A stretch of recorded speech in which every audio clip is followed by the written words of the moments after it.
Igama uSlindile wakadladla from Sandelicious Luxury Events. Umshado intenhle kakhulu. So because uNkulunkulu wawenza umshado ukuthi ube muhle, fanele sijabule kuona. So mongasajabulile emshadweni, mosuhlukumezekile emshadweni, shuthi kusuke khona into engekho right lapho. Upartner wakho okuyena osuke uqondene naye, uyena ofanele akwenze uzizwe uspecial. Akufuneki nangelilodwa ilanga akwehlise, akwenze ufeel less of a woman.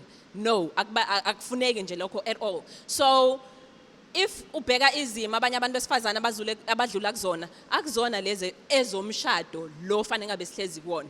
Umshado is a beautiful thing, fanele ngabe sihlezi kahle kuona. Abayeni bethu siyabacela basitreat ngendlela efanelekile. Basitreat kahle njengoba nathi sibatreata kahle.